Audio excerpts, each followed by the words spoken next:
my Instagram. How you doing? Hello, my Facebook family. Thank you so much for joining us here tonight. And guys, like I always tell you, we do not disappoint. We know that District D Houston City Council race is a hotly contested race. And we've got some phenomenal candidates in that race tonight. We are going to be bringing you Mr. Travis McGee. And Travis we're going to learn a little bit about Travis, his background, where he's from, why he's so passionate about what's going on in District D, and what is his vision for the district. So please introduce yourself to us, sir. Hey, I'm Travis McGee. Been a lifetime resident of District D. My business in Sunnyside, my house is in South Park. So I've been there all my life. Graduate of Ebony, Worden, BH Grimes, Crispus Addicts. So I've been there for a mighty long time. I've been putting the work in for a mighty long time. And I too am a Worthing graduate. I knew she was gonna say that. She was not gonna let that pass. She was not gonna let that pass. I don't discriminate. That's right. But we wanted to bring Travis here because we have got candidates that are vying for that particular city council seat in District D. I think all of the people that we've gotten to interview are lifelong District D residents. Travis, here's the thing, and I'm sure you've heard of this and you see it happen all the time. Mm-hmm. People get, they grow up, graduate from high school, graduate from college, start their businesses, and the first thing they want to do is get on the first thing smoking out of the hood. Right. Okay. And the people that we've had the opportunity to interview have not been that type at all. Right. And you for sure are not that type, and you're putting the work in, and you're still putting the work in. Right. So tell me a little bit about yourself. Where'd you go to high school and elementary school? Ebony Worden. I went to Ebony Worden, BH Grimes. And BH Grimes. I know both of those places. Right. Yes. And let me just say this.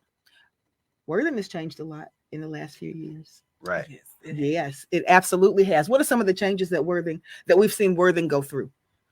Well, first, it's a beautiful building. Yeah, it's a beautiful building, but Worthing be on the closure talk all the time. Each and every year be on the closure talk. Why? Because people are not involved, and it's the overall goal of the Texas is to charterize all our schools and privatize education. Yes, that's true. That's true. We're teachers. We know that. Right. Absolutely. And, knowing that schools like Worthing, schools like Yates, schools like Wheatley, schools like Cashmere, Jones, Sterling, all of these schools have long history and a very, very strong presence in their communities. Right. And I know that the Worthing graduates, they come back and support that school. What do you think is going to have to be done, and what can the actual constituents do to make sure that their school does not end up on the chopping block? Well, they have to get involved, and all of this is political. House Bill 1842 was horrible legislation. And explain it to us. Okay, House Bill 1842, any school 5 years or more in the RR status, they should close that campus or take over the whole district. That's like saying if your neighbor house is out of compliance, they get to take your property, your life savings, the rest of your property. Yeah. So that was a horrible bill, and most of our legislators voted for it. Whether it was a mistake or not, they should have read that. Exactly. Came back to their constituents and allowed us to make that decision. Right. Well, Travis, tell me this. You went to Worthing, went to schools over in the Sunnyside, South Park area. What was it like when you were growing up in that area? Now, I know we've seen a whole lot change in these areas. I'm going to say within the last 10 years. Right. And we're seeing it change real time now. Right. New structures being erected. Right. New demographics, different families from different ethnicities moving into the area. Right. What was it like when you grew up? Well, it was cool. It was family oriented. Yeah. It was the Black Wall Street back then. Yeah. Sunnyside was actually the Black Wall Street. And lots of Black-owned businesses. Right. Yeah. And we had options other than college. We had vocational trades, and that's what they took out of the schools. Yes. Right. And they took those out of the high schools, which we had them for free, and gave them to the community colleges and charged people for it. Yeah. And not only that, you stand a better chance getting a trade for free once you're incarcerated out in the free world. Yeah. That doesn't make any sense at all. True. They really took those trades out of the schools because the jails was empty at one time. Yeah. And that made those trades made us independent. Absolutely.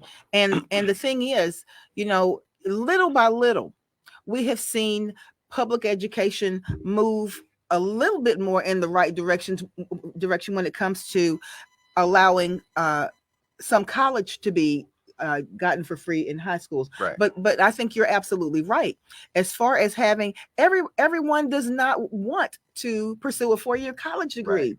People have crafts and skills, and they want to hone those crafts and skills and get out and open up their own businesses. Right.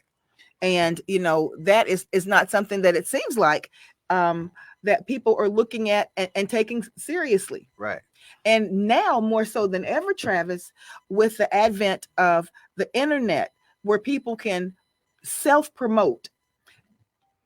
It used to be where you had to have a deep pockets in order to promote your business and try to market. Right. Now you can self-promote, so people can actually build very sustainable businesses Right. on their own. Right. And that has, I believe, leveled the playing field a whole It lot. has, Yeah. definitely. Travis, are you from a large or a small family? Tell me about your family over there in the Sunnyside area. Well, my mother's from Mississippi. Okay. And my dad is from here. Okay. And so I am from a rather large family. Yeah. Yeah. You say Mississippi or Louisiana. Okay, exactly. I'm from Louisiana. Yeah, that go pretty deep. But That's right. my family had a roofing business in the Sunnyside area for over 50 years. Okay. So when it comes to things like asphalt and stuff like that, I Right. have a lot of experience with that. Okay. Even these raggedy streets we drive on. Yeah. I have Yeah. I have a lot of experience with that. So what was your family's roofing company called? M&H Roofing. We used y'all. I know. That's what I had to ask. We used y'all. Well, even when I was at Worthing, Yeah. that 6th period, the newest gymnasium we had the old gymnasium we had at the time, that 6th period, I used to go and put my work clothes on. We put the roof on that building. Wow. So you were a born entrepreneur. Right. Oh my goodness. And that's so important for young people to see people like you. You're a born entrepreneur. And so many times we only have been able to see ourselves working for others. Right.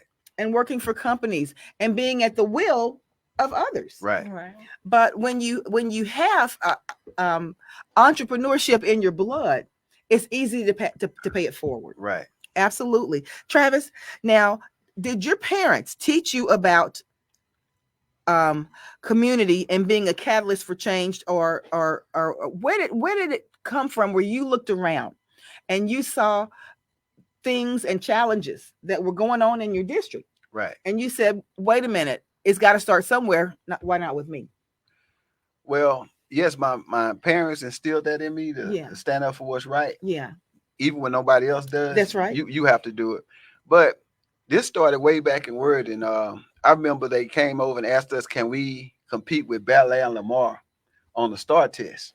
Oh, wow. Second floor right outside of Coach Elliott's classroom. Most of the other kids was kind of shy to get on the camera or whatever. But I told them, yes, we can compete, but the only time you all come to our neighborhoods when somebody gets shot away from the school. That's right. Somebody gets something negative. Something negative, right. And so as a civic, I've been a civic leader for like 19 years. Okay.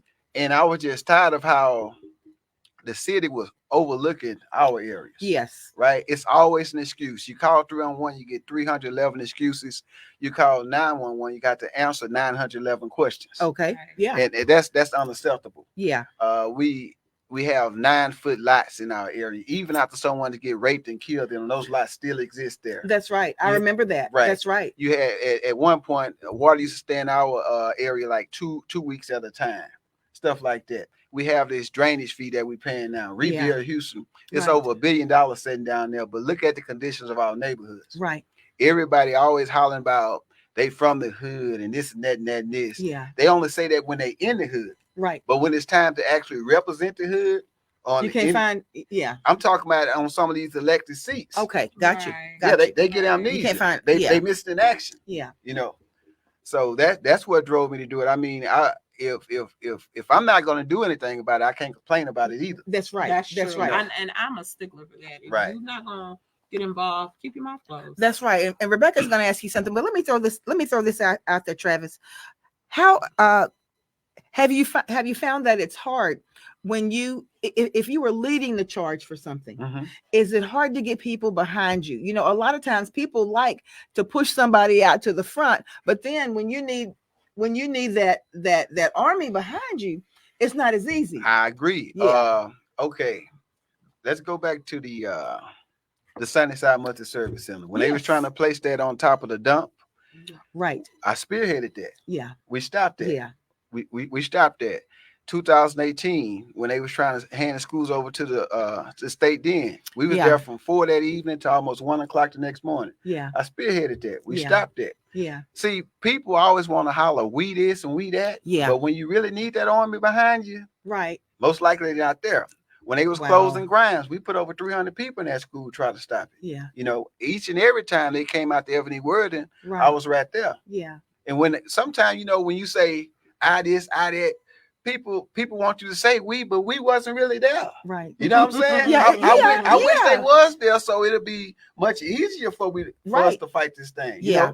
But if we get involved, see, we only want to show up to homecomings and homegoings Right. all the Yeah. time. Yeah. We can't do that. If we had the same passion for everything that affect us, Yes. everything come in. If we really understood what support is, Exactly. you know what I'm saying? Yeah. Everything else will come easy Right. to our community. Right. So what do you think is going on? What do you think is going to take for the Houston community to regain control of our school district and avoid facing repeat of what we're experiencing now? Would you agree that being proactive is the key? Proactive is the key. Yeah. First thing they're gonna have to do is get rid of that standardized testing. That proves absolutely nothing. Only thing it proves. How realistic do you think that is? Now, I agree with you. Well, Florida school district is much bigger than ours, and they got rid of it. Mm-hmm. Only thing it proves is that our lawmakers don't mind wasting $100 million a year on a 5-year contract, $500 million in 5-year span Mhm. on the standardized test. I have never taken a test where I don't know what my passing grade is until after the test is done. Right. Right. So they Yeah. can move the goalposts anytime they get ready. And Yeah. they have. And they They have have- been. they have Yeah. been. They have. They have been. So, like, say for instance, we didn't have that many schools failing, right? Right. That they said, Right. But the bill was retroactive. That's true. You Yes, understand what yes, I'm saying? So yes. it doesn't matter And I've how been seeing that how the kids forever. are performing now. That's right. Now it was some time ago that there was a lot of people saying that, well, a city council person shouldn't be speaking about the schools and this and that. And that. What? No, who said that? Education affects It's everybody's everybody. business. It's Everybody, everyone's right? business. It affects- Absolutely. They say, well, that's not a city council. I'm like this here. If I'm an elected employee, That's right. anything affect my constituents should affect That's me also. absolutely Exactly. right. That's right. That's absolutely right. What they not to say that? It's- That's Yeah. ignorant. Matter of fact, if it hadn't made national news, the only reason you see a lot of them now because it Yeah. made national news. Yeah. Right. You Yeah. understand what I'm saying? Yeah. Yeah. That's interesting because now this is just me. I can only speak for myself, but I think that, like you said, anything that affects the people and anyone who can get the ear of people so that they can it can be echoed and many more people hear about the things and the challenges. Right. That's who needs to say it. Right. Yeah. Right. Okay, and I have one more. Uh-huh. There are some political social pundits out there who will argue that. Let me say that again. There are some political and social pundits. It's been a long day, guys. Forgive me. Y'all know what I do for a living. There's some political and social pundits out there who will argue that with the degree in which the demographics of the city is changing, especially many of the communities within District D, Mhm. that it's crucial to have representation that also reflects the growing Hispanic population. In being able to relate to this community, important for the District D, important for the District D city council person? Oh, yes. As fast as Houston is growing, Yeah. they might have to add some council seats Yeah. to properly represent everybody. Right. To properly represent everybody. And I teach in the Hispanic community, and from what parents are telling me, Mhm. just that, and what I found out is that they don't have representation for their communities, Right. which I did not know that. Right. But- My vice president in a civic club is Hispanic. Yeah. You know what I mean? Yeah. And they come out, support, Absolutely. and work is just as hard as we do. Yeah. Right. You know, if you think about it over the years, we allow Dr. Phil and people like Oprah tell us what's best for our billionaires telling Right. poor people Yeah. how What's to best raise for- their kids and what's best for Right. them, right?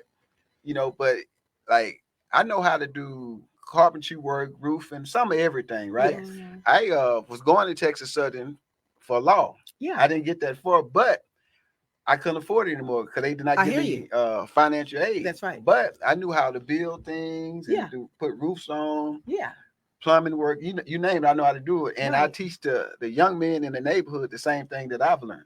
Oh, Let wow. me, and let me ask you this, Travis. You know, it's interesting that you say that, because that speaks to a point that I want to make. How important do you think it is for young men and women Mm-hmm. to see someone like them, see someone who is living among them, Right. be a person who is representing them where decisions are being made? Oh, that's very important. It's like I believe that we should be represented 365, 24/7, Yeah. not just around election time. Right? Exactly. Mhm. Not 30 days around election time, Right. 60 days around election time, 90 days around election time. Yeah. I don't think coming to our community and doing an electric slide with us is representation. I don't think giving out turkey dinners and fish plates and fried chicken is representation when we got more halfway houses and churches in Okay. our neighborhood right now. When we the so-called affordable housing, $300,000, Yeah, $400,000 affordable for who? Sunnyside. Who is it affordable for? When you have a crack house on one side, Yeah. halfway house on the other side, and a 10-foot ditch in the front of it. Right. And in my right. parents' neighborhood, there's a house right now, beautiful, gorgeous Yeah. house. Right. But it's a house right now that's going for $360,000. Yeah, it's a beautiful of house. Yeah. Airport in 280. This the thing though. What people don't understand, Yeah. when they build that house, it Mhm. raises taxes up For for everyone. everybody's That's property. right. Exactly. And it was this ordinance called Chapter 42, which allows them to build 6 structures on one lot. So Okay. you put 6 structures on one lot at Right. $300,000 a piece. That's $1.8 million. Yeah. Next to Miss Johnson house, who's been here for 60 years. Right. Whose property value is Who raised 65,000. children Yeah. and Right, grandchildren. Yeah. Right. So the goal is to price us out, not give us the grocery stores, to flood us out, to take the schools and stuff like that. And once everybody leave, then they're gonna come back. Okay. and fix Well, everything. well, let me ask you this. I'm glad you brought that up, because I want to speak to exactly that. Right. Now, Travis, how important do you feel that it is? Well, let me just read this. You have made a conscious decision to stay in the community Right. where you grew up, Right. and have seen the changes in Houston in the past 15 to 20 years. Right. Do you feel that it's possible to strike that balance between preserving the historic integrity of these areas and embracing the change and diversity that's presenting itself real time? Right. So is it okay to come in and beautify or build and in these areas and lift the property value and make it to where even people of color who may be of a higher socioeconomic strata may want to come in and live there? Or would you say that we need to just leave it like it is? Is there a balance? No. Affordable, we got to define what affordable mean though. Okay. Right. Affordable should mean affordable for the actual demographics where you're building it at versus Correct. the people who are building it. Yes. Now it might Yes. be affordable for the people that's building it, but this is what we're not looking at with all this new construction. We have horrible failing infrastructure. Mhm. Yes. That's why you see I all those agree. water main breaks that's been Yes, breaking and I staying agree. the water running for 6 months at a time. And then it collapses the street. Right, there Yeah, you go. So yeah. you cannot continue to build anything on top of bad infrastructure. Right. Exactly. So that's what it was maybe about 12 years ago. Montrose had these structures that they was building 6, 4, and the feces and the urine has started coming back Oh, in okay. their home. Okay. You see what I'm yeah, saying? Yeah. because the infrastructure is overwhelmed. And it was just Right. old. And it's old. Yeah. That's why now Back in the day, y'all remember when y'all used to see the city come out and turn them water hydrants on and stuff like that. Right. That was taking pressure off of those Lines. bad pipes and Yeah. stuff. It also was saturating the ground so that it could move when it get too hot. Exactly. Right? And the streets wouldn't crack up the way that they're doing. Yeah. So some things are just common sense approaches, and they're not using common sense with it. Well, do you think they're not using common sense because it's costing them money and they trying to take the cheapest way? And I'm just asking the question. I'm not saying this is my opinion. I'm just asking, do you think that they stopped doing that because, quote unquote, trying to save or be more cost efficient? Well, all neighborhoods, one thing about me, I'm gonna be real with it. Yeah. All neighborhoods are not treated the same. Oh, exactly. All exactly. They're not. Of course they're not. I remember a water main broke on Westheimer. Right. You know, they normally say you got to call 311. They stayed out there for 24 hours, making sure that it was the repaired. same day, and fixed it. They didn't tell us you have to get this service request number and call back and all that kind of stuff. So, it was. I'm sorry. Right. That now that you mention that, because I remember my dad was so frustrated because oh my God, he just was like, because it was something the water main had broken in my parents' neighborhood and River Oaks, because my parents' neighborhood and River Oaks are about the same age. Yeah. And the city, I don't know who it was, but from the city, they was like, well, we'll get to y'all after we finish. I mean, it wasn't he didn't try to sugarcoat it. He was like, well, we're in River Oaks right now. Right. So as soon as we're finished with that, and when we're completely finished with that, then we'll be on your side of town. Right. Let me ask you this, Travis. And I haven't brought this up before, but this is something that my sister and I were discussing. And she made a really, really good point. And you may be able to speak to this because this sits in the heart of District D, right there on Scott Street and South Acres. But let's talk about affordable housing. Affordable housing doesn't always mean single family homes to purchase. Right. No. It means good, safe, clean housing for people in the community. I'm not sure the name of it, but the very nice community, you know what I'm talking about, of houses that sit right in front of KIPP on Scott Street. And it's been there for, I'm going to say, close to 10 years now, almost 10 years now. And it is pristine. It looks the way that it looks when it was built. And that is affordable housing, rental. Is it not? Well, or is that purchase? Again, I don't know much about it. Let us know. I don't know. We have to redefine what affordable housing means. Because normally they will make a percentage of the apartments for housing. Okay. And then they'll make a percentage of it for, you know what I'm saying? For market value rentals. Right. So we got to say what affordable really means. Now for the area, $1,700 a month is really not affordable. No, that's not. The people who have it, that's market value. Right. Yeah. The people who have it would say that it is affordable. Right. Right. They're not talking about that mom that's catching 3 buses to get home, right? Getting up at 5 o'clock, 4 o'clock in the morning, getting her kids ready for school and going to work and stuff like that. It's not affordable for her. Well, now let me ask you this, because I'm asking you that because I remember when that particular that particular neighborhood was built right there in front of KIPP. Right. And one of my students that I taught when I was over at Navarro, he said that we're getting ready to move into a house right over there. And he was moving from, let me get it right. He was moving from Clayton Homes. So it was going to be subsidized. Right. So as part of that, in that particular neighborhood, is what you're saying that a percentage of that is subsidized. I'm saying that some of the multifamily housing. Right. Most of the multifamily housing. Yeah. Some of it is percentages for housing. Section 8. Yeah. And some of it for, market value. Rent. Yeah. Right. So Travis, let me ask you this: with that, on that same, talking about the Clayton Homes. Yeah. When they closed Clayton Homes, one thing we noticed with our students that they were moving out into Spring. Yeah. They were moving out into Humble, Katy, Atascocita. So, and you can tell me if I'm wrong. Right. I told Crystal, I said, I was like, okay, they're moving them out. Yeah. The people from Atascocita, Humble, all of these other places are moving back into the city. Mhm. So is it by design that Yes. they push them out that far? Right. Well, let's not say push because we don't know. I Right. mean, Because Clayton Homes, now let's be honest. Clayton Homes, they had not done renovation when Harvey hit. Many people died over in that area right, it because was salmonella in the water. yeah, and it was And that made they had not been national news. updated. Right. They had not been Right. updated. Right. And that was her by design too. Right. Yeah. She hates when I say stuff. Right. No, but like I said, I know exactly where you're coming from. But to keep the people over there in the conditions that they were in, was that equitable? Right. No, it wasn't.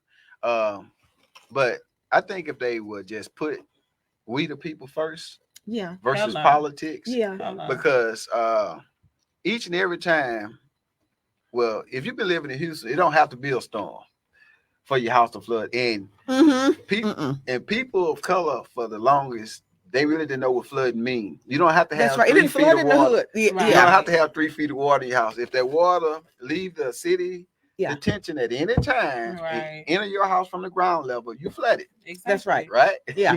That's right. they didn't know what that means. So, but it just have to be a more common sense approach. Each time Yeah. they use the word study, that means money. That's right. That That's means right. money. We don't need any more We studies. fixed that Yeah, a long yes, Right. and the thing about it is, at what point did the studies segue into action? Right. Because at this point, I feel like you know what the problem is. Right. What are we studying? Right now it's solution time. Because you know what the problem is. Take for instance, and a lot of people have forgotten about this, and Mhm. most of the time you forget about money. That money grow legs. Oh yeah, Yeah. that's true. True. Rebuild Houston was supposed to fix the infrastructure, the sidewalks, these Right. streets, the roadside ditches, curb and gutters. But we have over Tell $1 me billion about that initiative. What was and remind everybody what the Rebuild Houston initiative was. in 2010. That's that Okay. drainage fee Okay. that you're paying. Okay. Right? Right. That's the drainage fee, and they calculate about how much concrete you have on your property. Okay. Right. So even these $300,000 homes, the more concrete, the more it's going to Right, cost, the more it's right, going to raise, Right. and it's going to take more grass and soil away where the water can To soak subside. in. That's right. Right. That's right. And you have to build like on a 4 or 5 feet platform, right? Right. So again, Miss Johnson going to get flooded out or Yeah. priced out one way or another. Mhm. But that was in 2010 we voted on that. And Yeah. Travis was going all around Houston telling people not to vote for it because it was missing who, what, when, where, and how, Right. and how much. Right. We basically signed a blank check. It's been getting used for everything but drainage and infrastructure. Right. And the building continues. Right. The building continues. Right. And you know what, Travis, I'm gonna be honest with you. I never really put the 2 and 2 together until you said it, about when our sewer system and Mhm. drainage system being so old. There are some areas of Houston where that has not been retrofitted and updated or replaced Right. since the 40s and the 50s. Right. But then again, you have to understand too, Crystal, that's about design, because if you go into those neighborhoods where those drainage and sewage systems have not been fixed, of Right. course it's going to be an atrocious smell. Mhm. Who Yes. wants to move into that? So that means But if- some of that is very expensive property. Have you guys gone down Braeswood by the old police substation? but let me And finish. the smell is Right. atrocious. So that's what I'm saying. So, and then that smell is causing people to get sick. So and then if people get sick, And it affects the home values. right? If people get sick and die out, right? That means I don't have to worry about your taxes. I don't have to worry about all of that. You will just move. But out. no, but see, the thing about it is the people who live in some of those areas, they yell out and stomp their feet and they're heard. Yeah. Yeah. If they yell out and stomp their feet, and Okay. if they even understand what they're yelling and stomping their feet about. The people in District D, Travis, the people in District D, we know that you say you now are in the South Park area. Grew up in Sunnyside, live in the South Park area now. Right. In the South Park area, that area demographically is so different Mhm. from what it was 20 years ago. Mhm. Okay. And Jones High School, and we talked about this last week, but went from being a comprehensive high school to a a structured high school for health careers. Mhm. Do you think that it's important for us to keep comprehensive high schools in those neighborhoods, or should we just depend on the school choice program and busing kids wherever they want to go? Is it a place for a neighborhood high school anymore, or is that a thing of the past? No, it's a place for it, but it got to be equality and equity Yeah, at all schools, yeah. right? You can't you can't give one school. Some schools didn't have air conditioning. Some Yes, schools didn't that's have right. nurses. That's right. And things like that. But Or shared nurses with other schools. Yes. but they expect them to perform the same yeah, on these tests and stuff like that. yeah, So my thing is, like I said, if the only way that these schools are going to improve yeah, for the long term is to get rid of standardized testing. That's it. Allow the teachers to teach again, right? We had end of the semester exams and stuff like that, right? But if they continue with these standardized testing, especially if you don't know what your passing grade is going to be until afterward, yeah. and the TA Yeah, can that's control true. all that. That's true. You understand what I'm saying? That's true. And you know what, Travis? Think about this too. When I was in school, it was much after when you and Rebecca were in school, but when I was in school, I graduated from high school probably at least 10 years before you graduated from high school. But here's the thing. There was something called an Iowa test that we used to take. It was a standardized test, but it was only a test that kind of measured your progress. It did not weed people out for certain things, and it was not held against you. Right. You had your final exam. If you passed that final exam, you walked across that stage. That's right. And the thing about it is, as you look around, you look at people like myself and you and Rebecca, people still became successful without that standardized test. Exactly. Right. The difference is, have you noticed, each time we start mastering that test, they came with a new one. Yes. Yeah. And at some point where I read, I don't know now, but they said in 2025, I was reading the Texas Tribune or something I was reading, where they said in 2025, they're supposed to be phasing out STAR. I believe it. Right. And come with something different. I was like, okay. But imagine. Do you think kids should not be tested? Oh, yeah, they should be tested, but from what the teachers taught them all year. Yeah. That doesn't just made up. That's you know right. what I'm saying? Right. And, you know, with me being a history teacher, I'm going to speak to this. We both because, yes.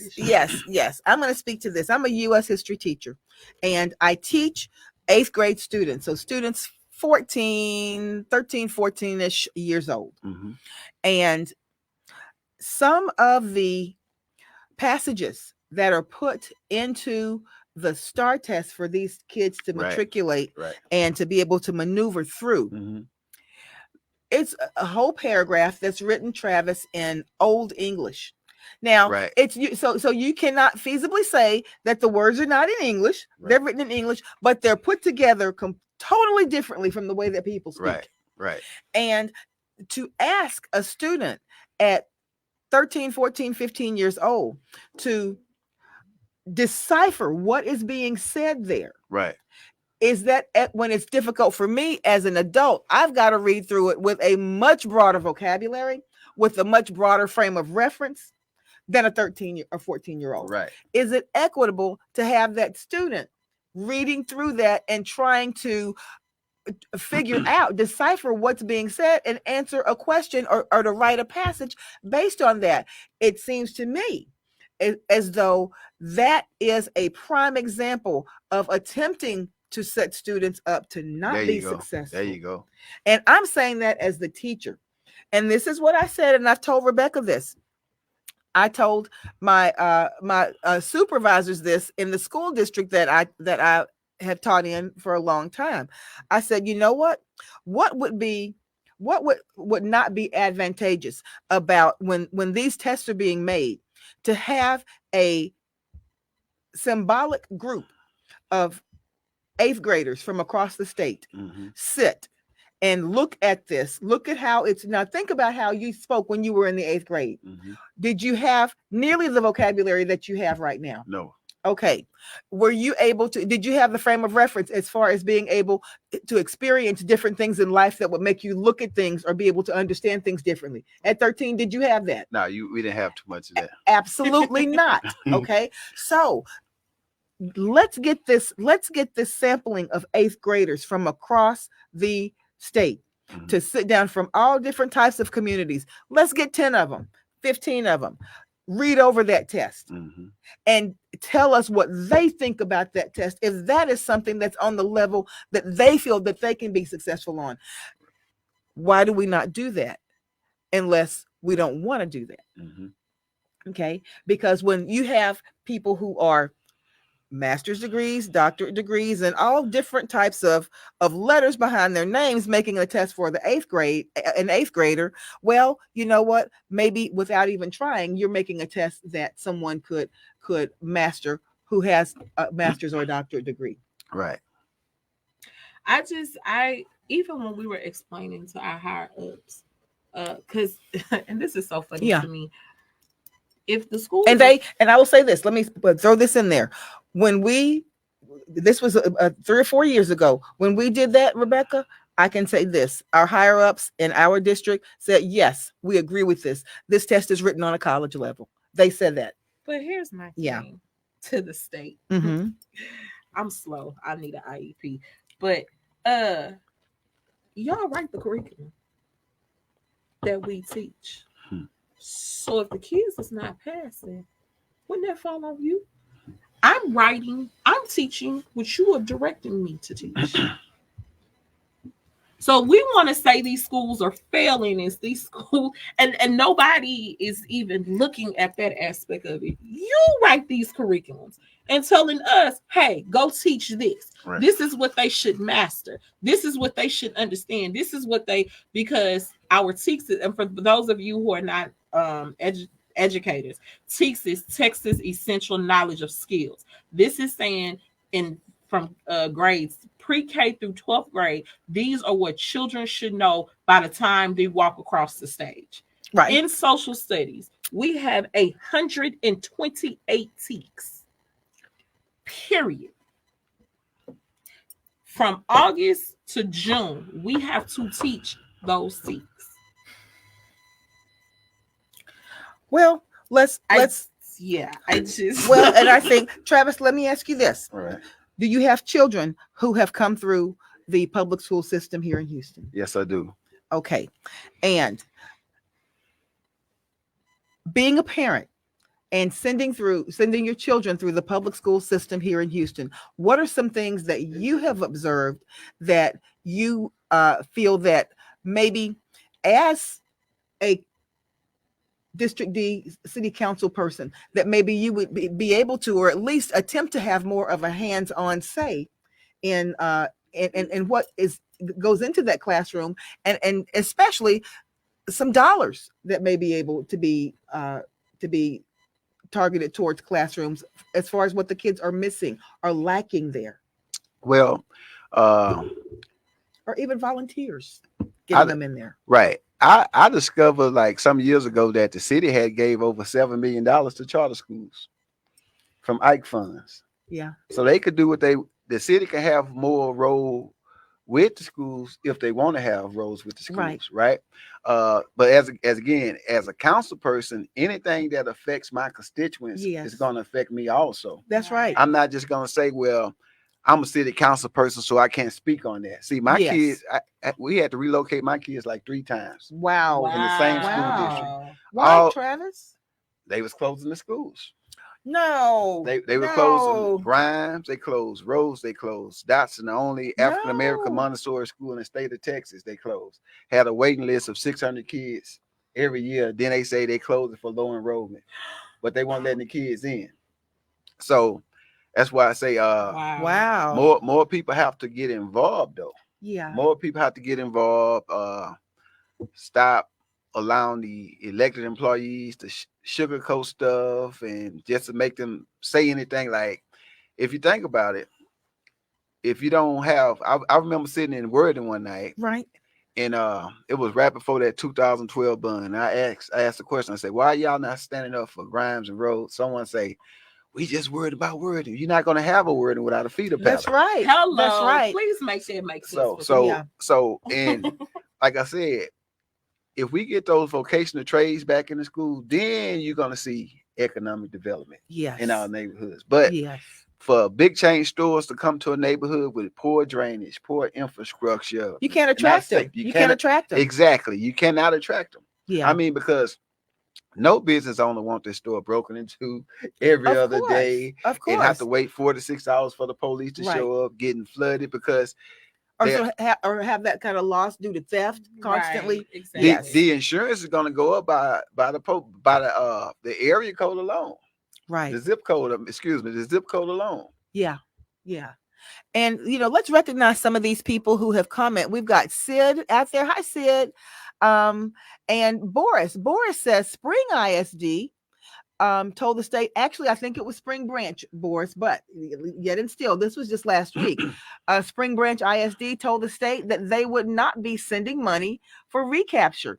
HISD should have done the same thing Right. years ago to hire the best talent. Well, and let me say this too. And as far as hiring talent goes, as part of that talent pool that works in a large ISD, Travis, it's not very easy to recruit teachers these days. It really, really is not. And if you recruit them, it's not easy at all to retain them. Right. And I did not realize the difficulty of this until we had I'm going to call her like a mentor, sister teacher who has been on the podcast with us before, Francesca. And we saw what she was up against. A lot of teachers these days, they are stretched thin. Teachers, especially new teachers, especially teachers coming out of non-traditional education careers, need to have a mentor that is literally walking them through the different things that you encounter as a teacher. Right. And if you don't have that, it can be extremely overwhelming. Right.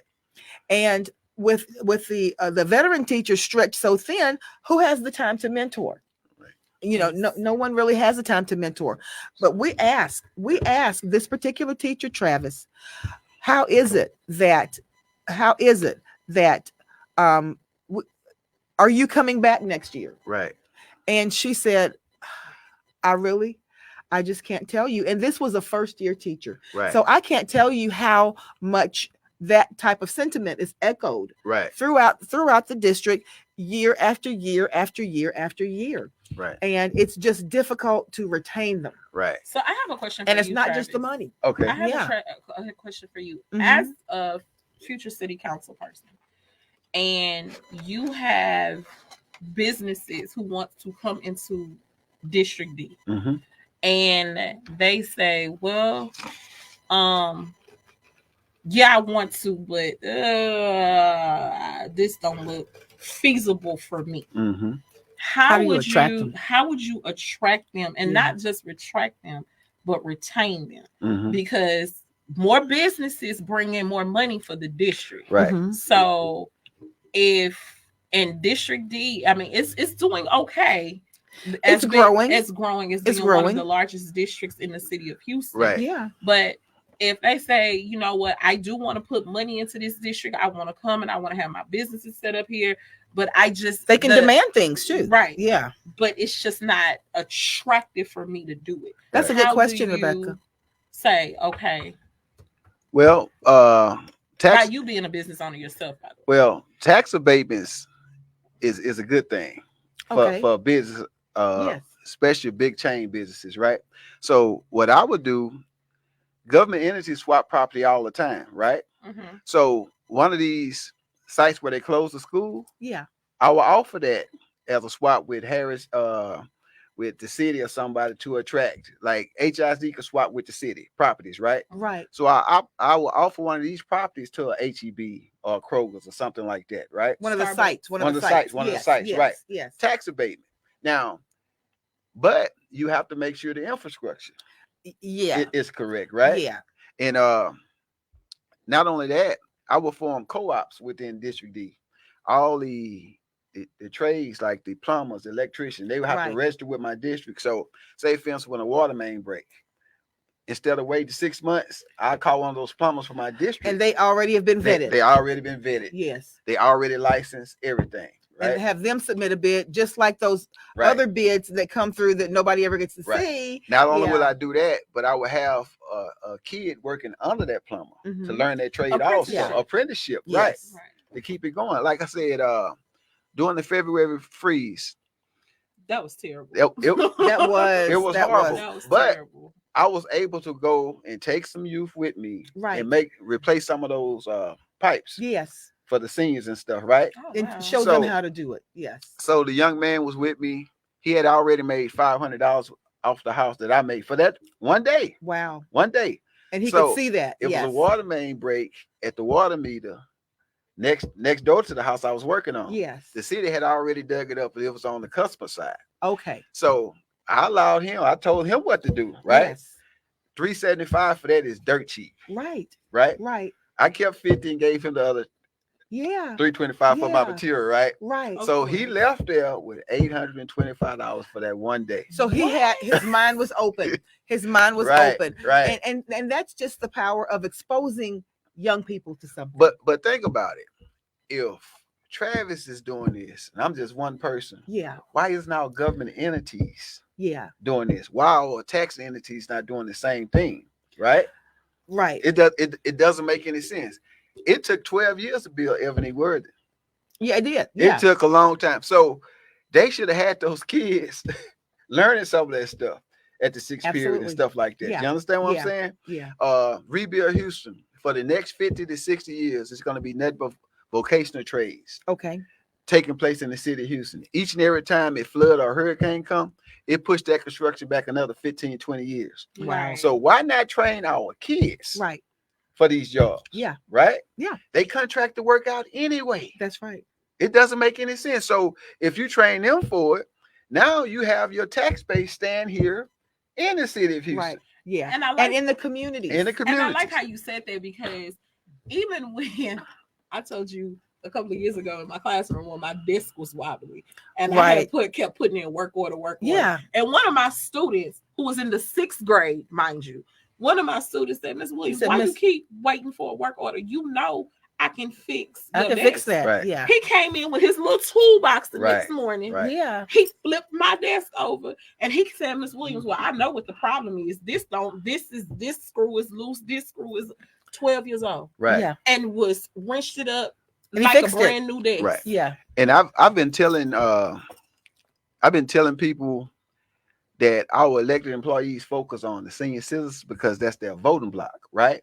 But the seniors are not the ones doing the drive-bys. The Right. seniors are not the ones gang banging. The Right. seniors not the ones robbing in corner stores and stuff like They're that. the right? perfect citizens. Have yeah. to give Yeah. our youth something to do, Yeah. right?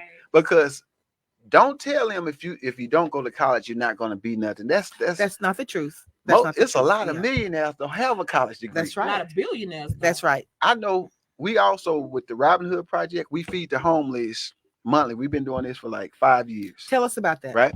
Okay. It was one November, I was dropping my daughter off to basketball practice. Okay. It was probably about the weather was supposed to drop down to like Is 30 that degrees. Trevicia? Now my other one. Okay. That's my oldest baby there. Okay. Hey, Trevicia. Trevicia. She came out of LSU like 5 years ago. Awesome. Okay. Awesome. And Hey, my- oldest daughter. my My middle baby, she's at St. Thomas University. She went Okay. on a basketball scholarship and academic. Is she going into education?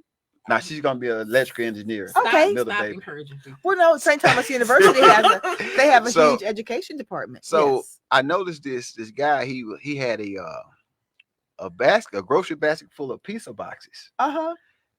Big, huge. This is a place over there by Mile End. Have those big old New York style Right, pizza right. dippers. Yeah. And by the time I picked her up from school, Yeah. he had constructed a shelter with it. Wow. So I called my friend Tahir Wow. Charles and say, man, we got to do something. So we don't go out there and give them no sandwich. We feed them the same thing we eat, Right. right? Fresh barbecue. We get up maybe about 5 that morning, Start cooking. start yeah. cooking. Yeah. Wow. Around the holidays, they eat pecan pie, sweet Right, potato pie, right. dress, just like we eat, right? Yeah. Give them they get a job interview we give them interview clothes. Yes. If they get Yes. housing, we take up a collection. Somebody might have an old TV, somebody might have a sofa. Help them We- get we do it started. like when yes. this last thing, like with the rodeo, you know, they have to have those black slacks and black Uh-huh. shoes. Right. We took up donation. We have went as far as Lake Charles, Louisiana. Wow. When they had that bad storm down there a Yes. few years Right. back, we Yeah. went as far as Lake Charles, Louisiana. But it's a lot that we can do in the community. It's a Yeah. lot that everybody, because I believe if everybody does something, everything will get done. Okay, along those same lines. So Right. if the mayor, whoever the mayor is at that time, says, Mm-hmm. okay, well, Travis, I love this idea, it's great, but we ain't got the money for it. Which idea? You did say You had that. a bunch of them. The yeah. business, when like we don't have the money to fund the projects. Mhm. I'm gonna just say all of them. Right. We don't have any money in our budget to fund the projects Right. that you want to do for your district. Right. So I go out and get it myself. That's what I was gonna say. I would go out and get it myself. Like when the HEBs and stuff come, they're gonna have to commit to a certain amount of jobs. That's right. That's right. To the youth and stuff. HEB pay like $14 an hour, $12 an hour. That's Mhm. good money for 16 and Right, 17 right, year olds. right. That's yeah. real Who good don't money. have many responsibilities yet. Like yeah. I see all these job fairs, they have the numbers, but I want to see exactly how many people actually got hired Got from this hired. particular That's right. area. right. Yeah. Right? That's what I Pull want to that see. nu- Pull that, Pull that data. Right. Right. Travis, let me ask you this. If you could explain your vision in 3 words, or what 3 things would you tell us to explain your vision Right. for District D and the city of Houston in the next few years to come? What do you see? What is your vision? It just have to be 3. I want you to paraphrase it down, since we're dealing with about literally 3 minutes. Well, A vision a I'm minute. just gonna. Well, you got to start with the better quality of life, safety, better drainage, drivable streets, education options other than college, Yeah. and affordable housing versus what some consider affordable housing. Yeah. Right. Yeah. So safety, like I say, we need community policing, right? Absolutely. I agree. Absolutely. What I mean by community policing, if a domino game is taking place, a barbecue pit is smoking, get out, get you a plate, get to know the people. That's right. We don't don't try care. to break it up. Yeah. We Yeah. don't care if Metro police show up, HISD That's right. police show up, HPD or That's right. We just want somebody to show up within before 4 hours, That's right. before Right. 6 hours. You can get across the state line in 4 hours. That's true. You Yeah, know? that's right. Less than that, Travis. Right, Less than that. Yeah.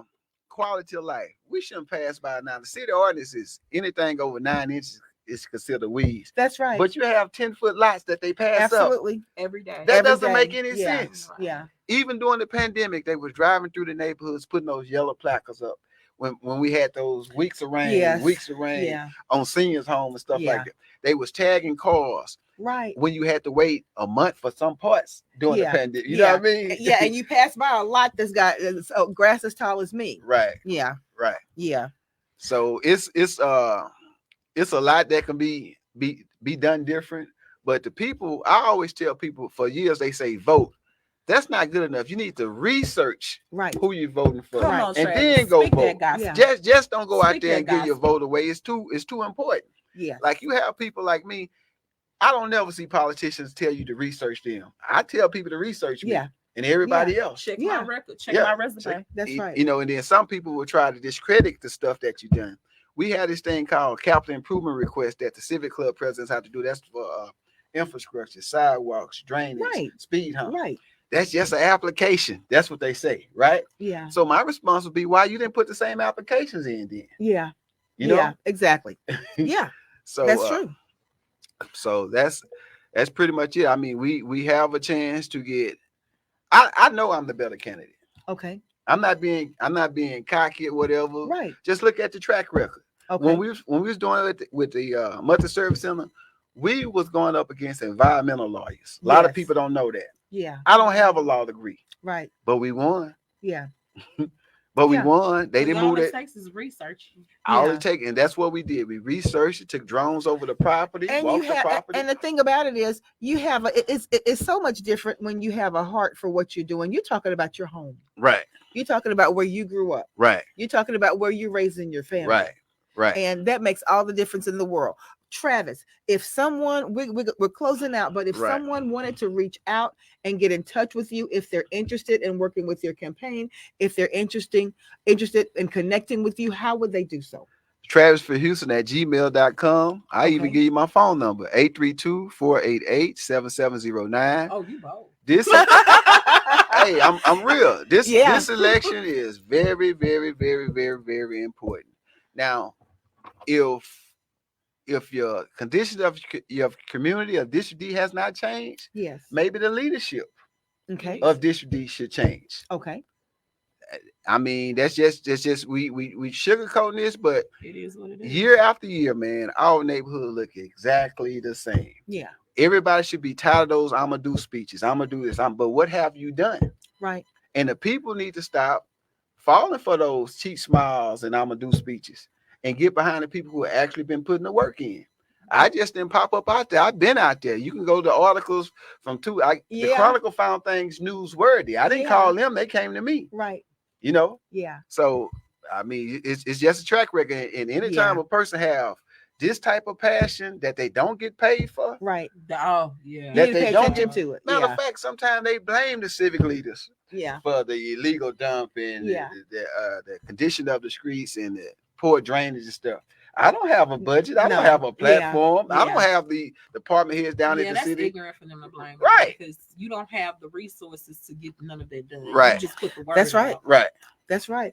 Well, Travis McGee, I want to thank you so much. When Anthony Scott called me last week, right, and said, "Listen, you gotta get Travis on there. You gotta hear what Travis has got to say because he's been out here putting in the work." Right. I said, "Well, tell Travis to call me." Right. And I think we connected probably about 30 minutes later, maybe. Right. Right. And we were able to go ahead and get Travis on. But ladies and gentlemen, and she hit me at 1 a.m. Hey, we got to get Travis on the show. I right. said, I said we got Travis. Yeah. I was like, let's do it. But Travis, thank you so much for coming out. Rebecca, thank you so much. Before we go again, one more time, the email and the phone number. TravisForHouston@gmail.com. 832-488-7709. We need volunteers. You can call, you can volunteer, you can donate, whatever it takes. But we number one on the ballot. And if you want to be number one priority for District D again, McGee for District D. All right. Okay, Travis McGee, we gotta go. I know, just real quickly. Uh-huh. Every Wednesday, I know this is a lot to ask, but every Wednesday, if you can, think about us teachers in the schools. Please wear red for ed, for public education. Red. We are every Wednesday you'll see Crystal and I in some form of red. Please try to wear red ties, red something to support public education and teachers. So that's what I wanted to say. Okay, and thank you guys so much, Rebecca. Thank you so much, Travis. Thank you so much, and Rebecca Williams. Like we say every week. We can do it. See you next week. Bye-bye.